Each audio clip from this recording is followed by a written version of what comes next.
Ce qui est extraordinaire dans cette édition, c'est quand même l'intervention d'écrivaines des 4 coins du monde. Et ça, c'est assez rare. Et deuxièmement, c'est de balayer toutes les thématiques qui concernent les femmes.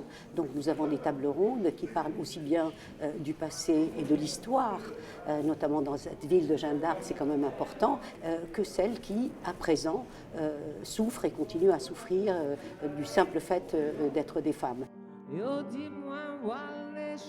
C'est la 6e édition des Voix d'Orléans, créée pour réfléchir, prendre 3 jours pour se poser, réfléchir sur des sujets d'actualité.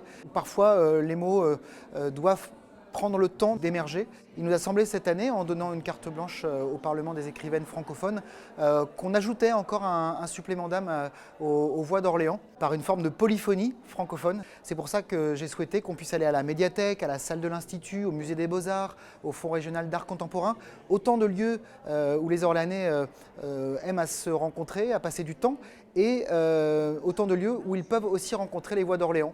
Le 15 août dernier, les talibans reprenaient le pouvoir à Kaboul.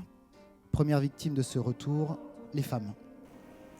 Notre résistance, la résistance de l'intérieur et des résistances des femmes à travers le monde. J'ai besoin du français pour pouvoir justement récupérer ce pouvoir. Et je pense que les femmes, elles peuvent faire un pas de côté avec cette langue. Elles vont la détourner, elles vont la contourner. On a une sorte d'éventail qu'on veut donner et qui est, je crois, assez réussi. Parce que d'une part, toutes les femmes qui s'expriment là, toutes les écrivaines, ont des compétences et des origines différentes, qui couvrent vraiment tout l'espace francophone.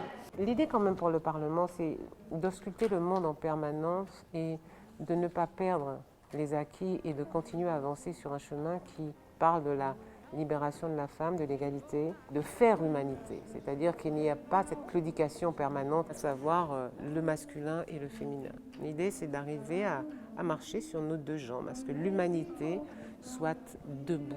Moi, j'ai appris énormément de choses.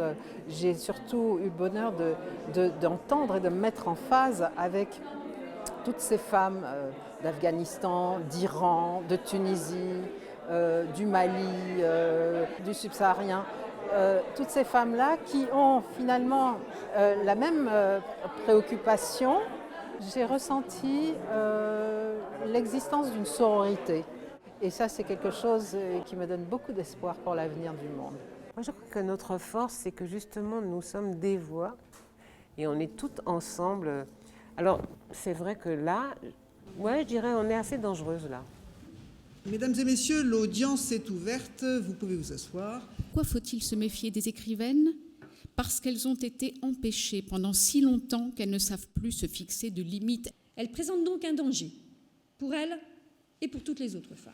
Mais que les écrivaines écrivent, ça non. Je vous remercie d'être venus si nombreux et nous espérons que vous avez passé un bon moment.